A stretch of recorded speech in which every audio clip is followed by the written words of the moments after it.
Welcome to the Depth Discussion. Please like, subscribe, and comment for more.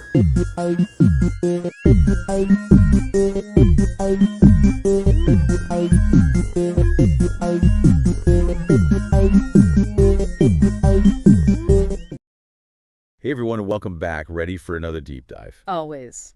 All right, so today we're tackling something I think a lot of us can relate to on a personal level, at least to some degree. Okay, I'm intrigued. What's that? It's the kind of hidden link between debt, owing money, and how it affects our mental well-being, but also spills over into our relationships with others. Oh, yeah, that's huge. It's something we don't always talk about openly, but it's definitely there. Exactly. And, debt's a fact of life for so many people, like student loans, mortgages. Yeah. I mean, who hasn't felt the pinch of credit card bills? But what we're doing today is going beyond just the numbers. Right, digging deeper. Yeah, we want to look at the human side of debt, the cost it has on us emotionally, and like I said, how that ripples out into our relationships. I think that's so important because we often get caught up in the economic impact, like, oh no, I'm in debt. But the emotional toll, that can be even more significant, wouldn't you say? Absolutely. And, when I was prepping for this, I came across some research that really drove this point home. There's a clear connection between debt and a whole host of mental health issues. Like what specifically? Well, we're talking increased stress levels, anxiety that just won't quit, even depression in some cases. And it's not like you need to be drowning in debt for this to happen. Even relatively small amounts can trigger those feelings, right? It's that constant worry, feeling like you're stuck, and the pressure, it just grinds you down. Oh, for sure. I think anyone who's ever stared at a pile of bills knows exactly what you mean.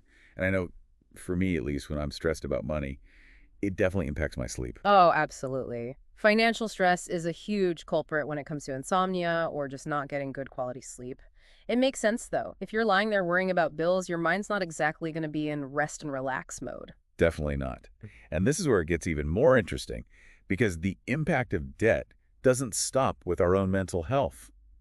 It can seriously strain our relationships, too. Oh, 100%. Think about it.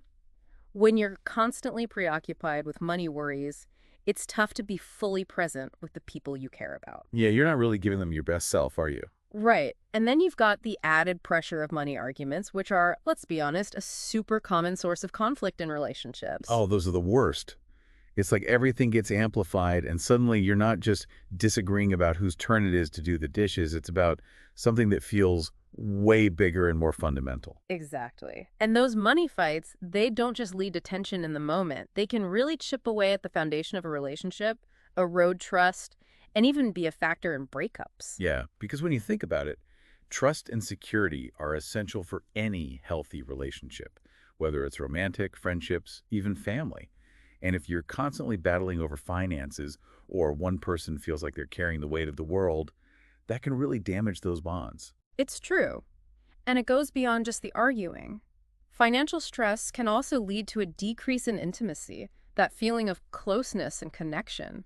It's hard to enjoy quality time together when you're constantly worried about how you're going to pay for things. That makes a lot of sense. It's like this weight hanging over everything. So, we've been talking about all these challenges, and they're definitely real, but I think it's so important to acknowledge the impact of debt on our well-being, because I really believe that recognizing it is the first step towards getting things back on track. What do you think? Oh, I totally agree. And, just by having this conversation, bringing this issue out into the open, I think we're already taking a step in the right direction. Because there's often this sense of shame around debt, like it's a personal failing or something to be hidden away. For sure.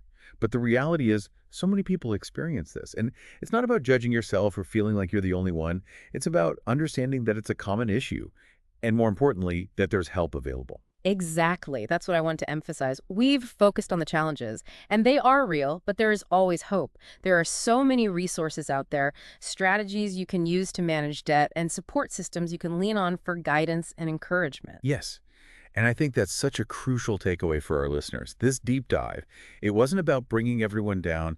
It was about shining a light on a difficult topic so that anyone struggling with this can feel empowered to take action. I love that. Knowledge is power, right? Once we understand the link between debt and our overall well-being, we can start making positive changes. Absolutely. And one of the biggest pieces of advice I've heard, and I think it's so important to reiterate, is that you don't have to go through this alone. Talking to someone you trust, whether it's a friend, family member, a financial advisor, anyone who can offer support and guidance can make a world of difference. Couldn't agree more.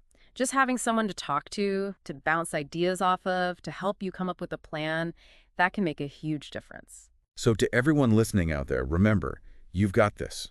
There's help available. There are strategies that work, and you're not alone in this. And hopefully, this deep dive has given you a new perspective, some helpful information, and most importantly, a sense of hope. And remember, even small steps in the right direction can make a big difference over time. So be kind to yourself, celebrate your wins, and keep moving forward. That's great advice. All right, everyone, that's a wrap for today. Until next time. See you then.